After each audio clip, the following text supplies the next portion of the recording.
This is Hannibal here from the HannibalTV.com with a daily wrestling news update. I've been going through my storage locker lately before I get into the news, and I'm going to get rid of pretty much all my wrestling stuff. And I found that I had this rare Hulk Hogan LGN figure, still with the title, but it was played with. But I put it on eBay, put the link in the description for anyone interested in bidding on them. These were my favorite toys when I was a kid, by the way. I played with them a lot, but I stopped collecting stuff after I was a teenager. I went on to becoming a pro wrestler, and now I collect interviews. But let me get into the news. Rampage rating is up. Did a 0.15 rating, which I saw John Moxley got color again for the second week in a row, although it might have been hardway color this week. Red equals green. It's getting the ratings up. Smackdown did a 0.53 rating, which was down, and that featured the top dollar missing a dive and then everybody bumping despite being touched, including the guy way at the back, the Viking Raiders guy. Like, he didn't look stupid enough in that outfit. Falling, being 10 feet away without being touched. And by the way, some fans said, oh, well, they were saving the spot. No, saving the spot is attack the guy that misses the spot. You don't just pretend that he hit you and fall anyways, like a magical ghost hit you. I remember in Puerto Rico, some guy once was supposed to duck my clothesline, and I totally missed him with the clothesline, and he bumped anyways. And the whole crowd just erupted laughing. And the only solution was grab the guy, rip his shirt off, chop him like 10 or 15 times, lay the boots to him, and show the crowd that this guy's just an idiot. And he's in there with a fucking tough customer, and he doesn't know what he's doing. But instead, they all fell anyways, and they let Top Dollar prance around like he actually hit the move, doing nothing to him. I would have attacked him and beat him up, but whatever. As someone commented, WWE wrestlers are like drones these days. They can only do what they're told and what's been planned.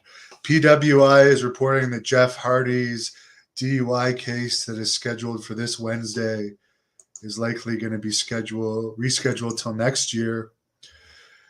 I think his license was already suspended when he got that DUI. And I know he couldn't wrestle on the indie scene in Canada due to previous charges, but WWE could still get him here with their connections. But AEW rarely comes to Canada, and I doubt he's going to do jail time over that. So I don't know if he's still on AEW TV or not, but we'll see. By the way, while I was going through my storage locker, I'm going to try something that a fan suggested. I'm going to do a stream. I have not opened this magazine since I was a kid. I found like a box or two full of my old wrestling magazines. I'm going to go through this magazine from January 1993 in a video right after this and test out how the fans like that. Someone suggested it to me like a year ago, but I didn't feel like going into my storage locker then.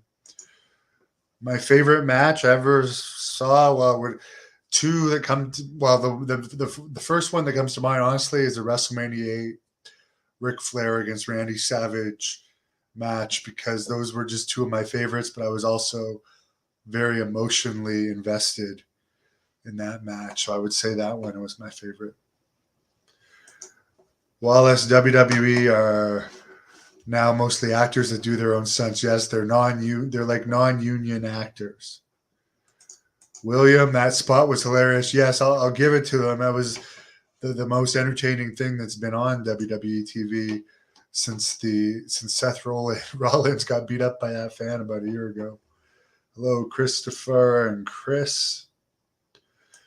Will I wrestle again? I will film the scene to my movie that wasn't filmed yet that was supposed to happen in the ring.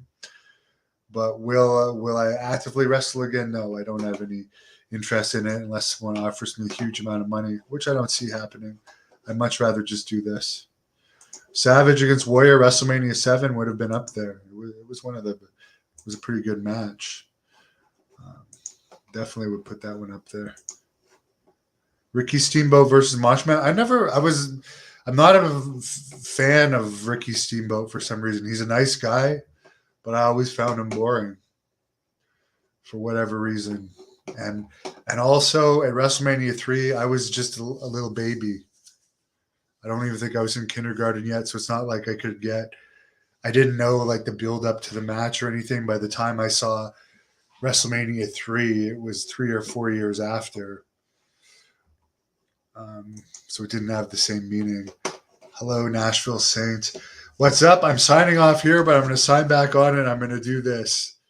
I'm going to test this out. I noticed Ric Flair is on this cover too, and I recently saw a video that said Ric Flair holds the record for being on the most magazine covers. Tom, I actually have Vince's email, but I'd never even heard of Mandy Rose before she did this. Basically, I don't even know if you could call it softcore porn, because I guess her and her boyfriend were fully naked in these photos in sexual positions. But I don't know what you would call them, but it was more hardcore than OnlyFans, because it didn't appear on OnlyFans. It appeared in something other than OnlyFans. And OnlyFans, I don't think you could. It has limits on how much sexuality you can show. But no, I could care less about her. I'd never heard of her before. To be honest, I don't even find her that attractive from the pictures I saw. She's not my type. So if I could bring one person back, it wouldn't be her. No one's even coming to mind that I'd like to see back. To be perfectly honest, there's no one that would really reignite my interest in the product for some reason. So that's the news for today. Thank you for watching the Hannibal TV. Please like this video if you enjoyed it and click the subscribe